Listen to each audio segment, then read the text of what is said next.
The ninth reading of the Torah for December 21st, 2024 is titled Vayeshev, which means, and he dwelt. The Torah reading is taken from Genesis chapters 37 through 40. The Haftarah is Amos chapter 2, verse 6 through chapter 3, verse 8. And the Apostolic is Matthew chapter 1, verses 18 through 25. Genesis 37. And Jacob dwelt in the land of his father's sojournings, in the land of Canaan. This is the genealogy of Jacob. Joseph, being 17 years old, was feeding the flock with his brothers. And the young man was with the sons of Bilhah and the sons of Zilpah, his father's wives. And Joseph brought an evil report of them to his father.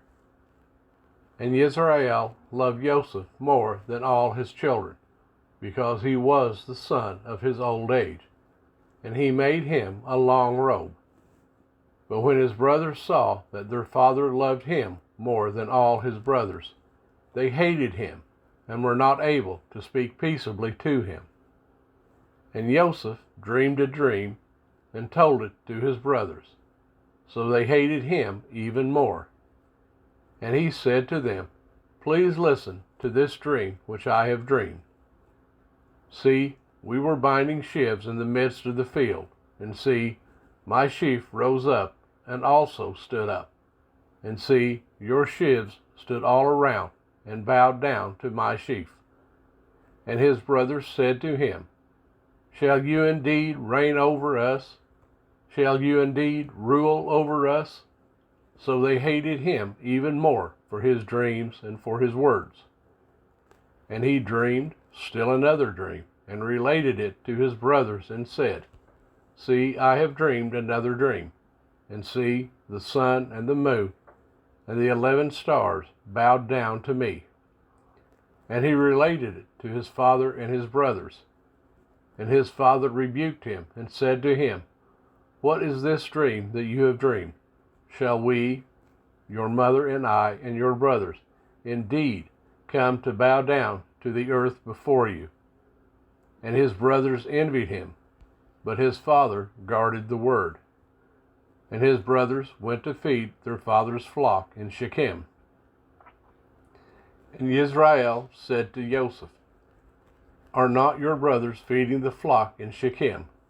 Come, I send you to them. So he said to him, Here I am.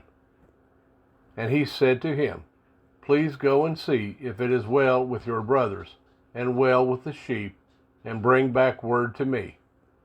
So he sent him out of the valley of Hebron, and he went to Shechem.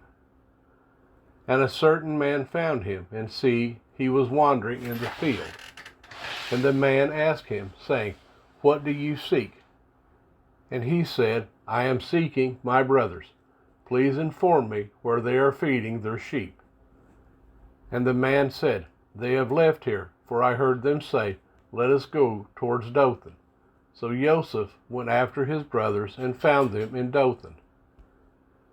And they saw him from a distance, and before he came near them, they plotted against him to kill him. And they said to each other, See, this master of dreams is coming. Now then, come and let us now kill him, and throw him into some pit, and shall say, Some wild beast has devoured him. Let us then see what comes of his dreams. But Reuben heard, and rescued him from their hands, and said, Let us not take his life. And Reuben said to them, Shed no blood, throw him into this pit, which is in the wilderness, and do not lay a hand on him, in order to rescue him out of their hands, and bring him back to his father. So it came to be, when Joseph had come to his brothers, that they stripped Joseph of his robe, the long robe which was on him. And they took him, and threw him into a pit, and the pit was empty, there was no water in it. And they sat down to eat a meal. And they lifted their eyes, and looked, and saw a company of Ishmaelites, coming from Gilad with their camels, bearing spices and balm and myrrh, going to take them down to Mitzrayim. And Yehudah said to his brothers, What would we gain if we kill our brother and conceal his blood? Come and let us sell him to the Ishmaelites, and let not our hand be upon him, for he is our brother, our flesh. And his brothers listened. And men, Midianite traders, passed by, so they pulled Joseph up and lifted him out of the pit, and sold him to the Ishmaelites for 20 pieces of silver. And they took Joseph to Mitzrayim. And Reuben returned to the pit, and see, Joseph was not in the pit, and he tore his garments. And he returned to his brothers and said, The boy is gone, and where am I to go? So they took Joseph's robe, killed a male goat, and dipped the robe in the blood, and sent the long robe and brought it to their father, and said, We have found this. Please look, it is the robe of your son or not? And he recognized it and said, It is my son's robe.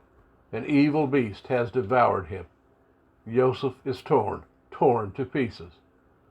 And Jacob tore his garments, and put sackcloth on his waist, and mourned for his son many days. And all his sons and all his daughters arose to comfort him. But he refused to be comforted, and he said, Now let me go down into the grave to my son in mourning. So his father wept for him. And the Midianites had sold him in Mitzrayim to Potiphar, an officer of Pharaoh, and captain of the guard.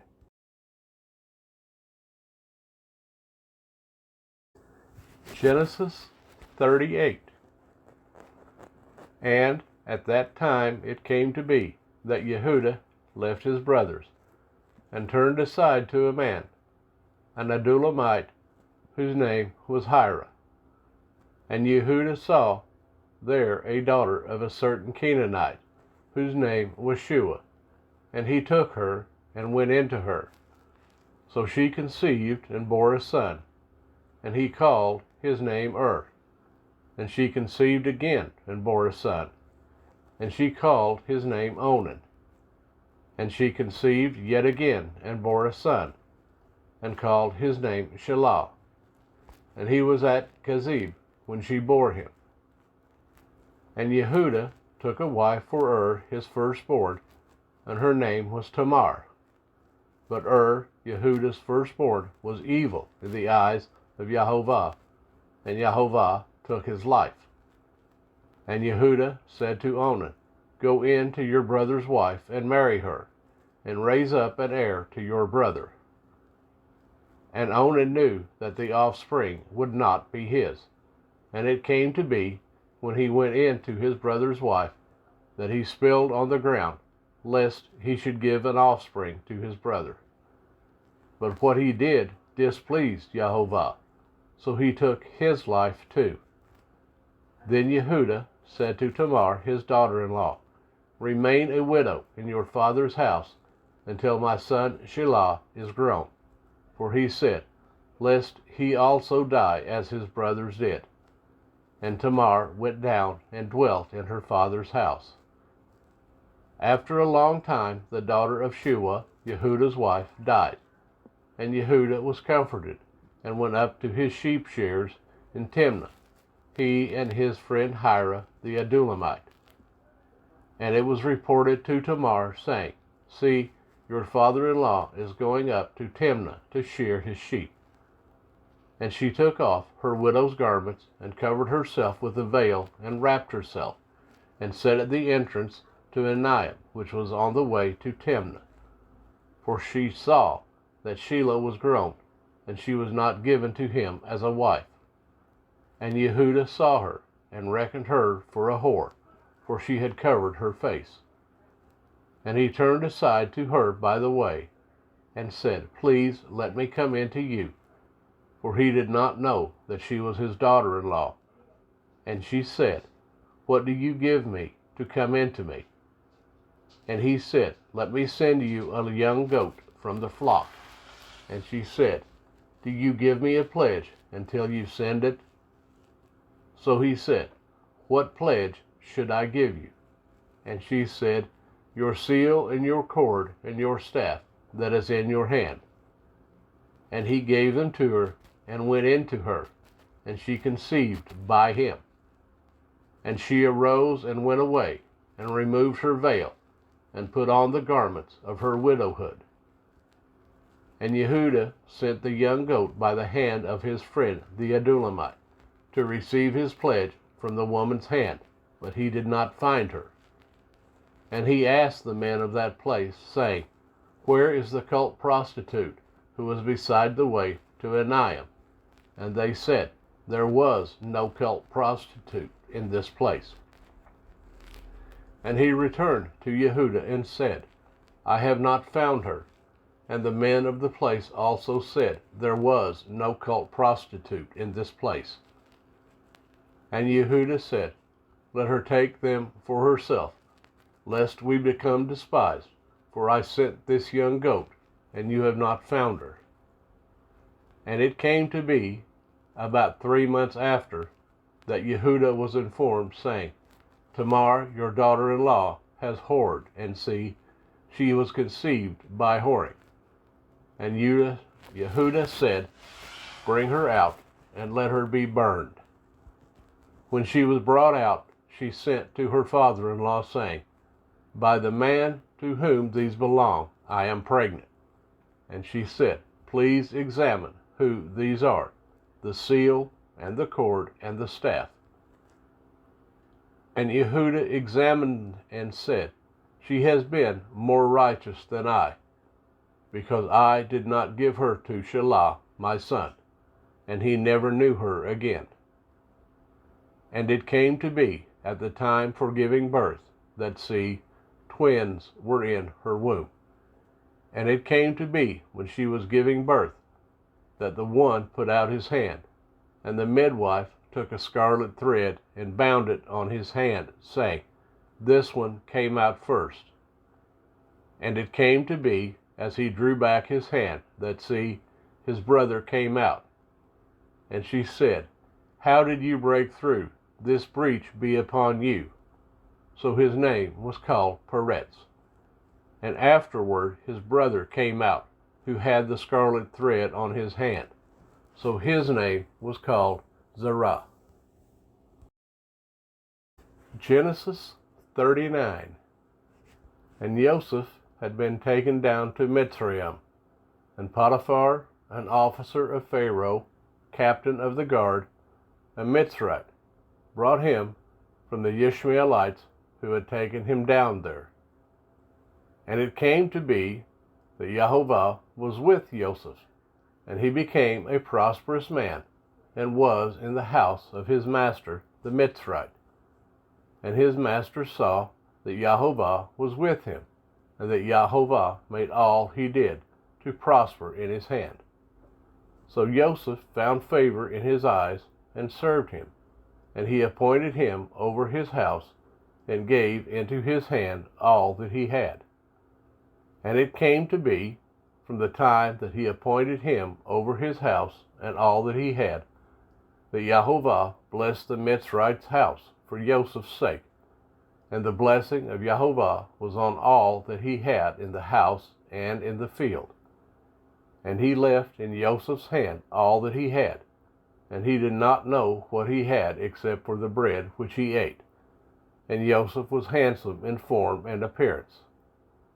And after these events it came to be that his master's wife lifted up her eyes to Joseph and said, lie with me. But he refused and said to his master's wife, look, my master does not know what is with me in the house, and he has given into my hand all that he has. No one is greater in this house than I, and he has not withheld whatever from me but you, because you are his wife. And how shall I do this great evil and sin against Elohim? And it came to be, as she spoke to Joseph day by day, that he did not listen to her, to lie with her, to be with her. And it came to be on a certain day when Joseph went into the house to do his work, and none of the men of the house was inside, that she caught him by his garment, saying, Lie with me. But he left his garment in her hand, and fled, and ran outside. And it came to be, when she saw that he had left his garment in her hand, and fled outside, that she called to the men of her house, and spoke to them, saying, See, he has brought into us a Hebrew to mock us. He came in to me to lie with me. And I cried out with a loud voice. And it came to be, when he heard that I lifted my voice and cried out, that he left his garment with me, and fled, and went outside. And she kept his garment with her, until his master came home. And she spoke to him these same words, saying, The Hebrew servant who you brought to us came in to me to mock me. So it came to be, as I lifted my voice and cried out, that he left his garment with me and fled outside. And it came to be, when his master heard the words which his wife spoke to him, saying, Your servant did to me according to these words, that his displeasure burned. Then Joseph's master took him and put him into the prison, a place where the sovereign's prisoners were confined. And he was there in the prison. But Yehovah was with Joseph, and extended kindness to him, and he gave him favor in the eyes of the prison warden. And the prison warden gave him into the hand of Joseph all the prisoners who were in the prison, and whatever was done there was his doing. The prison warden did not look into any point that was under Joseph's hand, because Yehovah was with him, and whatever he did, Yehovah made it prosper. Genesis 40. And after these events it came to be that the cupbearer and the baker of the sovereign of Mitzrayim sinned against their master, the sovereign of Mitzrayim. And Pharaoh was wroth with his two officers, the chief cupbearer and the chief baker. So he put them in confinement in the house of the captain of the guard, in the prison, the place where Joseph was a prisoner. And the captain of the guard put Joseph in charge of them, and he served them. So they were in confinement for some time. Then the cupbearer and the baker of the sovereign of Mitzrayim, who were confined in the prison, dreamed a dream, both of them, each man's dream in one night, and each man's dream with its own interpretation. And Joseph came into them in the morning, and looked at them, and saw that they were sad. And he asked Pharaoh's officers, who were with him in confinement of his master's house, saying, Why do you look so sad today? And they said to him, We each have dreamed a dream, and there is no one to interpret it. And Joseph said to them, Do not interpretations belong to Elohim? Relate them to me, please. So the chief cupbearer related his dream to Joseph, and said to him, See, in my dream a vine was before me, and in the vine were 3 branches, and it was though it budded. Its blossoms shot forth, and its clusters brought forth ripe grapes. And Pharaoh's cup was in my hand, so I took the grapes, and pressed them into Pharaoh's cup, and placed the cup in Pharaoh's hand. And Joseph said to him, This is the interpretation of it. The 3 branches are 3 days. Yet within 3 days Pharaoh is going to lift up your head and restore you to your place, and you shall put Pharaoh's cup in his hand, according to the former ruling, when you were his cupbearer. But remember me when it is well with you, and please show kindness to me, and mention me to Pharaoh, and get me out of this house. For truly I was stolen away from the land of the Hebrews, and also I have done naught that they should put me into the dungeon. And the chief baker saw that the interpretation was good, and he said to Joseph, I also was in my dream, and saw 3 white baskets were on my head. and in the uppermost baskets all kind of baked goods for Pharaoh, and the birds ate them out of the basket on my head. And Joseph answered and said, This is the interpretation of it. The 3 baskets are 3 days. Yet within 3 days Pharaoh is going to lift off your head from you and hang you on a tree, and the birds shall eat your flesh from you. On the 3rd day, Pharaoh's birthday, it came to be that he made a feast for all his servants, and he lifted up the head of the chief cupbearer and of the chief baker among his servants. And he restored the chief cupbearer to his post of cupbearer again, and he placed the cup in Pharaoh's hand. But he hanged the chief baker, as Joseph had interpreted to them. And the chief cupbearer did not remember Joseph, but forgot him. Amos 2:6 through 3:8. Thus said Yehovah, For 3 transgressions of Israel, and for 4, I do not turn it back, because they sell the righteous for silver, and the poor for a pair of sandals, who crush the head of the poor ones in the dust of the earth, and turn aside the way of the meek. And a man and his father go into the same girl, to defile my set-apart name. And they lie down by every altar on garments taken in pledge, and in the house of their mighty one they drink the wine of those who have been fined. Yet I destroyed the Amorite before them, whose height was like the height of the cedars, and he was as strong as the oaks. Yet I destroyed his fruit from above, and his roots from beneath. And I brought you up from the land of Mitzrayim, and led you 40 years through the wilderness to possess the land of the Amorite. And I raised up some of your sons as prophets, and some of your young men as Nazirites. Not so, O you children of Israel, declares Yehovah. But you made the Nazirites drink wine, and commanded the prophets, saying, Do not prophesy. See, I am weighed down by you, as a wagon is weighed down when filled with sheaves. And a place to flee shall perish from the swift, and the strong not strengthen his power, and the mighty not save his life. And he who handles the bow not stand, and the swift of foot not saved, nor he who rides a horse save his life. And the bravest among the mighty flee naked in that day, declares Yehovah. Hear this word that Yehovah has spoken against you, O children of Israel, against the entire clan, which I brought up from the land of Mitzrayim, saying, You alone have I known of all the clans of the earth. Therefore I punish you for all your crookednesses. Would 2 walk together without having met? Does a lion roar in the forest when he has no prey? Does a young lion give forth his voice out of his den unless he has caught? Does a bird fall into a snare on the earth when there is no trap for it? Does a snare spring up from the earth if it has not captured prey?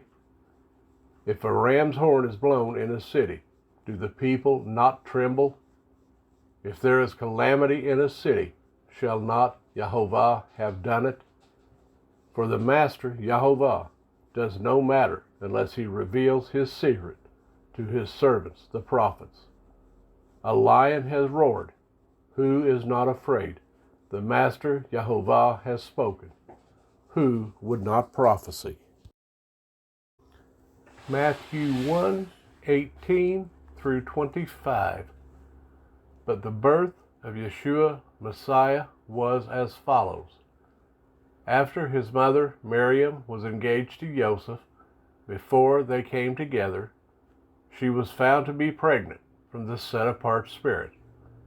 And Joseph, her husband, being righteous and not wishing to make a show of her, had in mind to put her away secretly. But while he thought about this, See, a messenger of Yahovah appeared to him in a dream, saying, Joseph, son of David, do not be afraid to take Miriam as your wife, for that which is in her was brought forth from the set-apart Spirit. And she shall give birth to a son, and you shall call his name Yeshua, for he shall save his people from their sins. And all this came to be in order to fill what was spoken by Yahovah through the prophet, saying, See, a maiden shall conceive, and she shall give birth to a son, and they shall call his name Emmanuel, which translated means El with us. And Joseph, awakening from his sleep, did as the messenger of Yahovah commanded him, and took his wife, but knew her not until she gave birth to her son, the firstborn. And he called his name Yeshua.